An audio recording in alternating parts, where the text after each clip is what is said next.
So hi everyone, today we'll start with the myology, that is the mechanism of muscle contraction. So before exactly going into the mechanism of muscle contraction, first of all we'll have a quick review on the muscle and what are the structures present within the muscle, and we'll go with the ultrastructure of the myofibril, and also we'll go with the structure of actin molecules and the myosin molecules, and finally we'll jump into the exact structure, the exact mechanism of muscle contraction. So first of all, taking the muscle, what are the exactly structures that are located inside the muscle? For suppose from the arm, when you take out the biceps muscle, so this is for example the biceps muscle, right? Within the muscle, when you cut down the muscle like this, within the muscle you will find many bundles like this, bundles of structures you will find within the muscle. There are several bundles of structures which you find within the muscle. These bundles are commonly named as muscle bundles, right? And other name which is given for this muscle bundles is fascicles. So one name is muscle bundles and the other is fascicles. Now, the thing which you need to remember is all these muscle bundles or fascicles are surrounded by this blue color membrane, right? The membrane doesn't actually look blue, but for explanation purpose I have drawn it blue. So this blue color membrane that is surrounding these muscle bundles or fascicles is called as fascia. It's called as fascia. Right? What is fascia? Fascia is the membrane that is surrounding these muscle bundles or fascicles. So I have taken out one fascicle or muscle bundle and I have shown it to you, and this fascicle or muscle bundle contains these black color structures which I have drawn inside. So these are called as muscle fibers. So I have taken out one muscle fiber and shown it here, right? This is the one muscle fiber. The thing which you need to remember regarding this muscle fiber is that muscle fiber is surrounded by a membrane. See, I have drawn it here in the blue color, right? This membrane forms the plasma membrane of the muscle fiber, and this membrane is called as sarcolemma. This membrane is called as sarcolemma. Okay, and within this muscle fiber there is abundant amount of cytoplasm. So the cytoplasm which is present within this muscle fiber is called as sarcoplasm. Sarcoplasm, right? Now, when I tell you regarding this sarcoplasm, sarcoplasm in the sense the cytoplasm of the muscle fiber, right? Sarcoplasm, I mean, when I talk about cytoplasm contains rich amount of cell organelles. It is a combination of all cell organelles, right? Many cell organelles are embedded within the cytoplasm. In the same way, sarcoplasm also contains many cell organelles, but for our topic purpose, we will discuss regarding only one cell organelle, that is endoplasmic reticulum. So the endoplasmic reticulum which is present in this sarcoplasm or the cytoplasm of the muscle fiber is called as sarcoplasmic reticulum.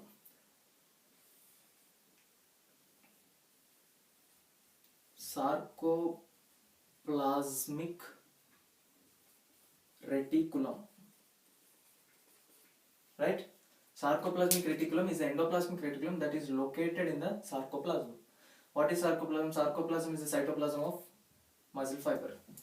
So now, within this sarcoplasm or within this muscle fiber, there are bundles and bundles of threads. So I have taken out one thread outside and named it as myofibril. Now we will discuss about the ultrastructure of myofibril, because this is the basis for the entire mechanism of muscle contraction. So now I will be taking this part of the myofibril, right? This big chunk of myofibril.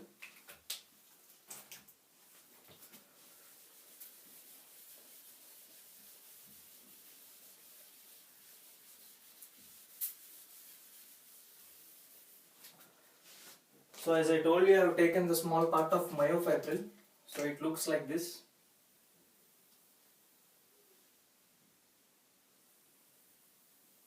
This is the myofibril which I have taken, and okay, I will extend it.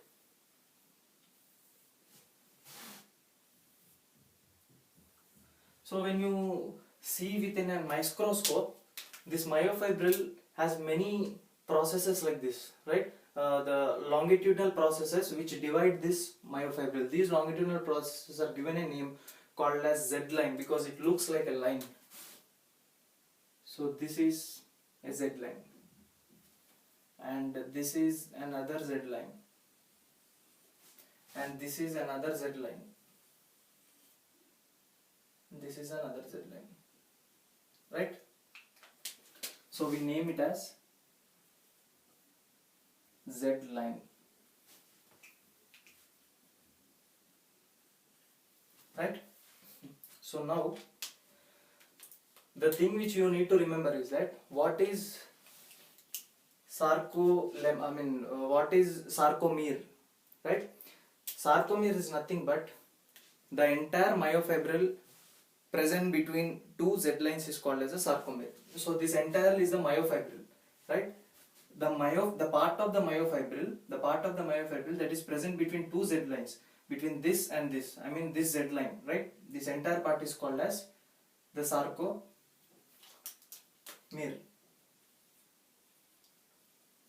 Sarcomere. What is sarcomere? Sarcomere is the part of the myofibril that is present between two Z lines. This part is called as the sarcomere. So within the sarcomere you find dark color regions and light color regions, right? So for suppose this is the dark region which you find within the sarcomere, and here there is one more dark region.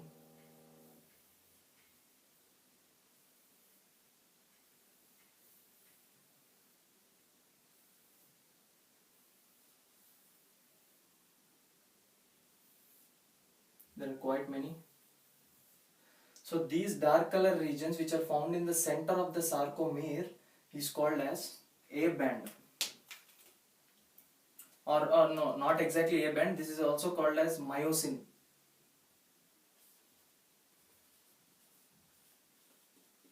Myosin filament or myosin, simply myosin, right? And here you find light color bands that are coming from one end of the Z line on the left side and one end of the Z line on the right side. So they look very light in color, but these look very dark in color. That is the way we named it as myosin. But these light color structures which are coming from one end of the Z line on the left as well as on the right, these are called as actin. So there are two types of filaments, thin filaments and thick filaments. So these filaments are thin filaments. These thin filaments are named as actin, and these are thick filaments which are named as myosin. So now we'll go with the real structure of this sarcomere. As I told you, sarcomere is the part of the myofibril between two Z lines. So here, as you see, let me extend it more. So as you see here, this area looks very light in color. Even this area looks very light in color. And the center part looks dark in color, but side to the center part, where the light filament and the dark filament both are overlapped, at this part it is still more darker than the center part, right? So on either sides it is very light in color. In the center part it is dark in color, but on the either side of the center part, where the light filament overlaps the dark filament, this part looks more darker, right? So this part completely, it is called as the anisotropic band. So I mean to say that this part from here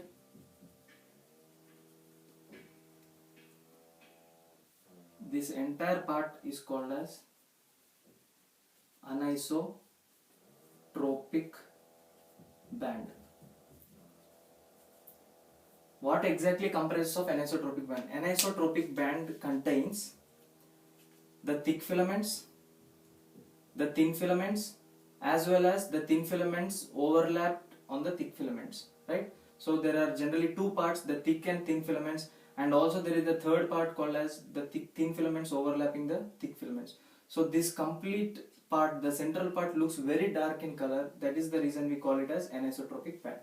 And now we'll go on with another band. The lateral to this anisotropic band is very, very light in color due to the presence of only actin molecules or only thin filaments, right? So this part is called as So this part is called as isotropic band. Isotropic band.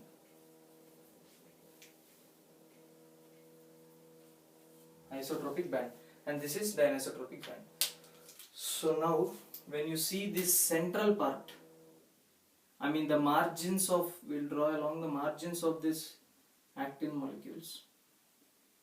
So this center part which contains only myosin filaments.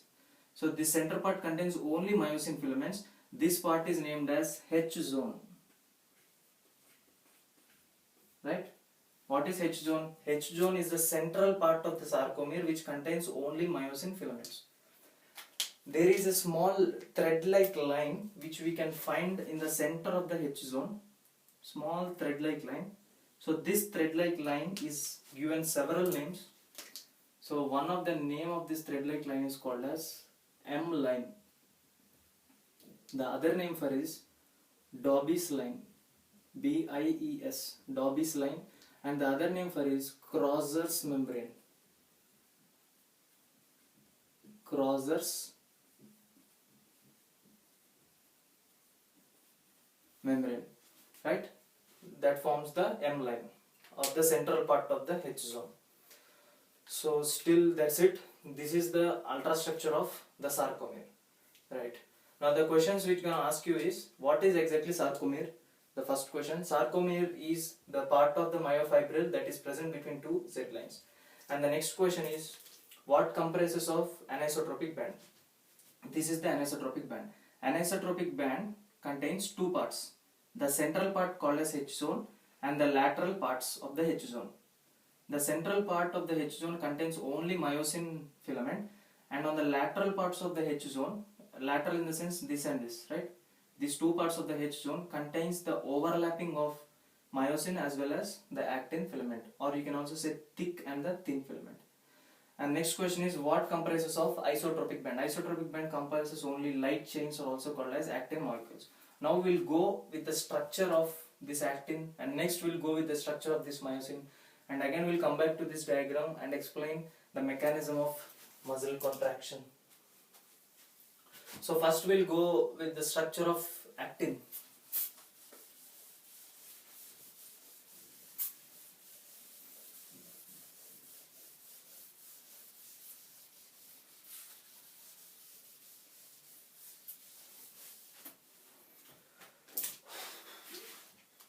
So as I told you, sarcomere has two bands, two filaments, light filaments, dark filaments, right? Light filaments are actin molecules, dark filaments are myosin molecules. Now we'll go with the actin. When you see the structure of actin, it looks simply like this.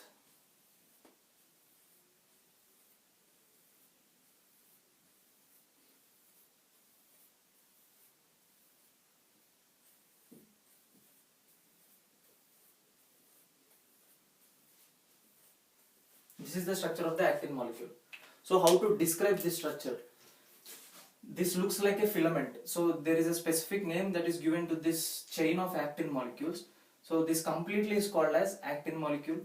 And the other name for this actin molecule is F-actin molecule. F-actin molecule. What is meant by F? F in the sense filament.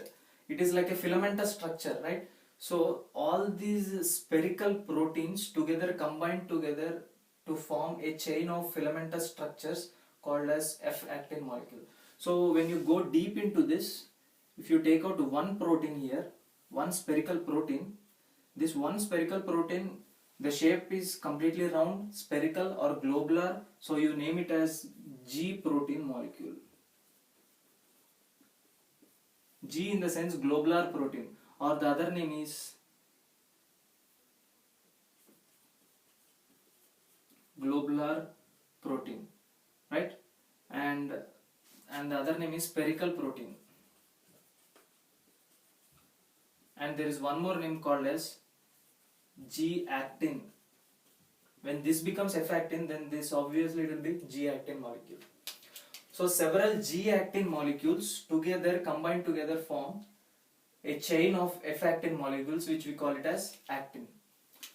Now we'll be discussing what are the structures that are present in the actin. So before that, when I take out one G-actin molecule, the exact structure of G-actin molecule is like this. This is the exact structure of G-actin molecule. So it is spherical in shape and it is having a cup-like structure here. This is called as the active site of G-actin molecule. Active site. Active site in the sense it is a pocket. It is looking like a pocket, so that some or one of the other protein comes and binds at this pocket or at this active site. From now we will call this as active site, not pocket. So this is a G-actin molecule. Each G-actin molecule contains an active site for the binding of a protein. The name of the protein is myosin. So we'll talk about it in a bit later. I've not drawn all the active site because it is a time-taking process. So just imagine that each of these G-actin molecules contain a pocket called as active site in this way, like this.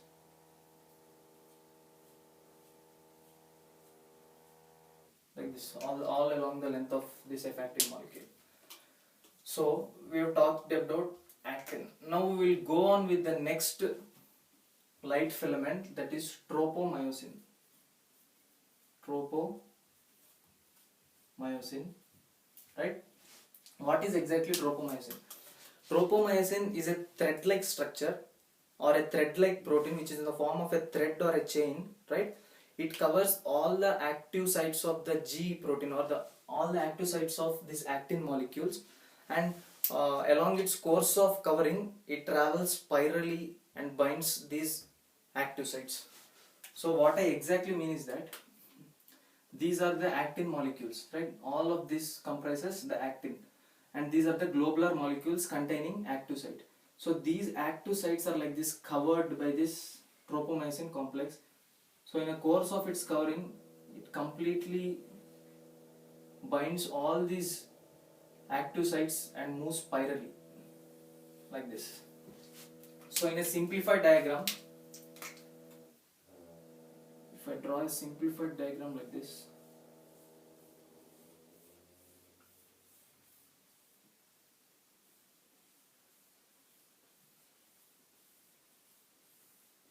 it looks like this, right? This is the filamentous actin or the actin molecules containing pockets called as active sites. So now the tropomyosin covers these active sites in this way.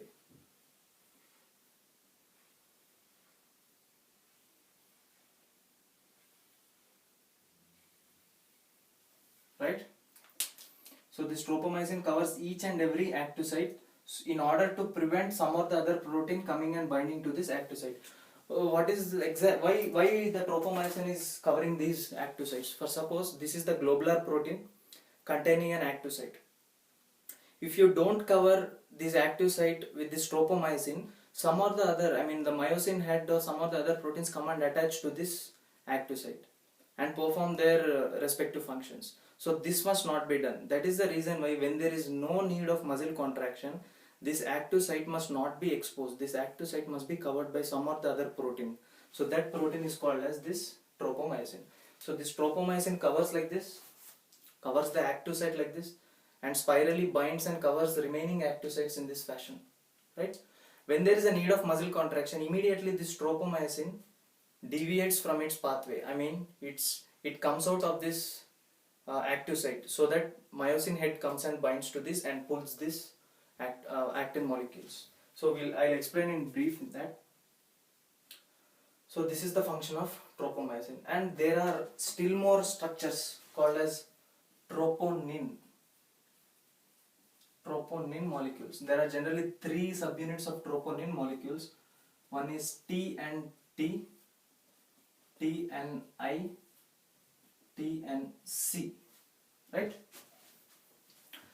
So this is tropomyosin, right? I mentioned here tropomyosin. This thread-like structure that is covering the active sites is called tropomyosin. Sitting on this tropomyosin, there is a protein called as T and T, troponin tropomyosin complex, right? T stands for tropomyosin. TN stands for troponin.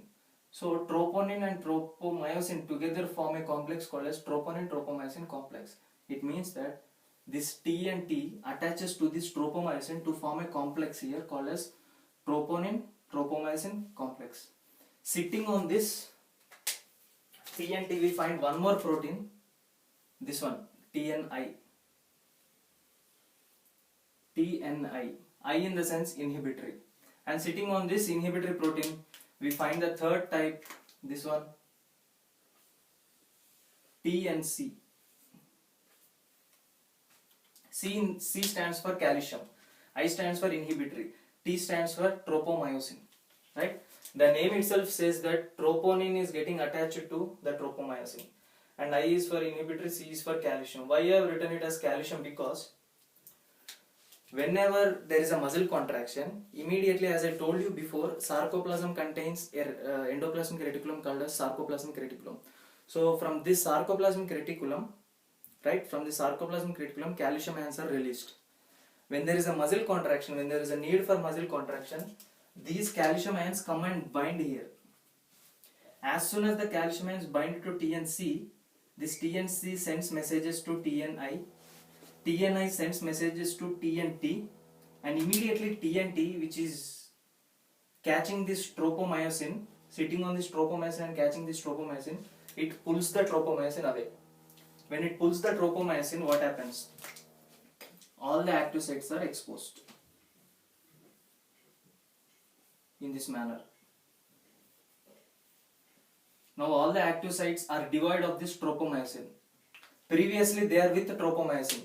The time when calcium binds here, as soon as the calcium binds here, the messages pass rapidly and activates this TNT. So the TNT, which is binding to tropomyosin, pulls this tropomyosin complex or tropomyosin protein, so that all the active sites are exposed. Now freely this myosin head can bind here and pull the entire actin. That results in the contraction of muscle. So how this exactly happens, we'll talk in a bit later. So for a while just remember this thing. So when we draw the structure of sarcomere again, I'll be explaining each and everything. Now, what comprises of light chains? Light chains are of generally three: actin, tropomyosin and troponin. Actin molecules, as I've shown you, it is formed by monomers of G-actin molecule. G-actin molecules contain active sites for the binding of myosin head. So when there is no calcium, these active sites are closed by tropomyosin. Right? Sitting on this tropomyosin there is troponin. So now we'll go with the structure of myosin.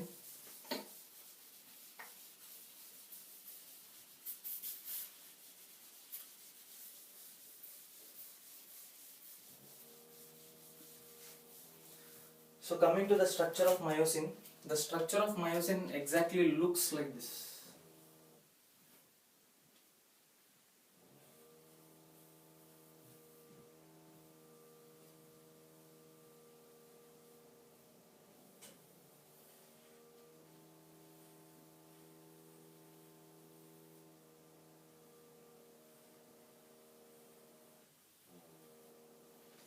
This is the structure of myosin. So when I divide this structure of myosin, so it looks in this way.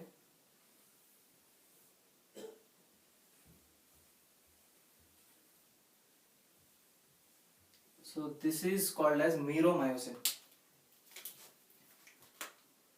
So let me draw another meromyosin.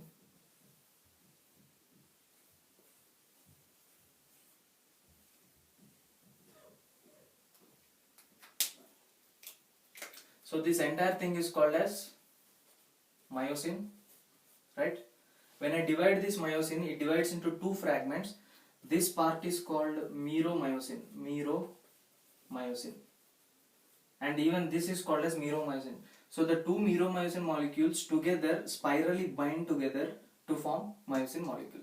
So you need to remember, one myosin molecule contains two meromyosin. So how many such myosin molecules are present? As I told you before, this is the myosin platform, right? The dark structure which is present in the center of the sarcomere is called myosin. So there are around 200 to 300 myosin molecules like this with their heads outside, right? There are around 200 to 300 myosin molecules, right? And each myosin molecule is composed of two meromyosins. So coming to the structure of myosin, myosin contains two pockets. This is one pocket and this is the second pocket. This pocket is for the binding to active sites of actin molecules. As I previously told you, actin molecules contain active sites, right? These active sites previously are covered with tropomyosin. When calcium comes and attaches, this tropomyosin thread is pulled off and the active site is empty for the attachment of this head of the myosin molecule, right? This is the protein which attaches to that active site. So this is the pocket for the attachment of active site of actin molecule, active site of actin molecules, and this is the other head for the attachment of ATP. ATP comes and attaches to this. So this is the structure of myosin. Now we'll move on to the exact mechanism of muscle contraction.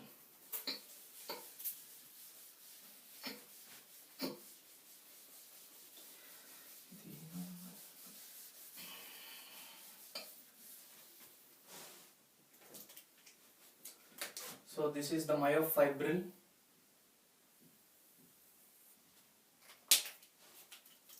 and this is the Z line. The part of the the part of the myofibril between two Z lines is called as the sarcomere, and this is the myosin platform. Why it is looking dark? In the sense there are around 200 to 300 myosin molecules. So all these myosin molecules compactly together form this platform of myosin, which looks dark in color.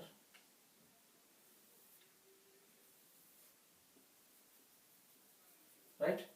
And next, light color molecules, which I have told you this thing. These are the actin molecules, which are composed of monomers called as globular actin. And these globular actin, each of these globular monomer or globular actin comprises of active site for the attachment of actin, for the attachment of myosin. Right. As I told you, the heads of these actin molecules are placed up like this, right? In this manner. This is the head of the myosin molecule, and this is the neck of the myosin molecule, and finally the tail. All the tails of the myosin molecules are directed in this way, like this. Even here the same. And one thing, I'll draw it in clearly so that you can understand.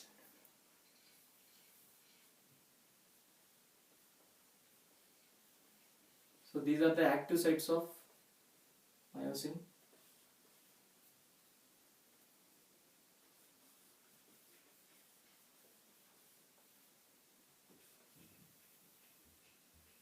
Sorry, active sites of the actin molecules, not myosin.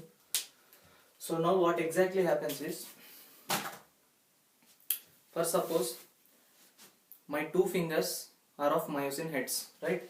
So these are the myosin heads, right? My two fingers are of myosin heads. Now initially, what exactly happens is,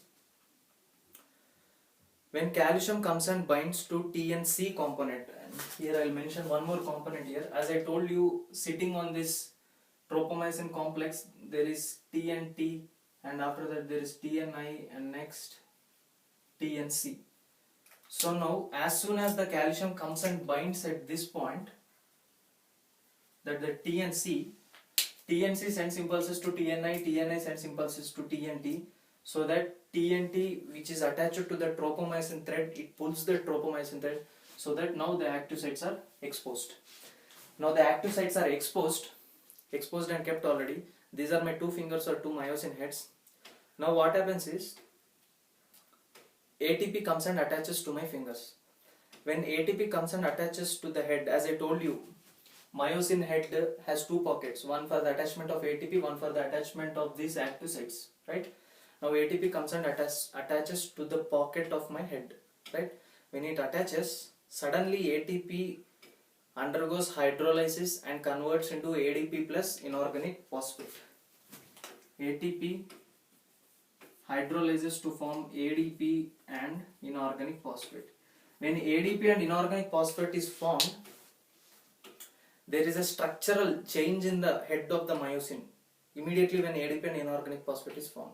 Now what happens is that by using that energy, ADP energy, it goes and binds to the active site of the actin molecules. So now it goes and binds to this, like this. After binding, it looks like this.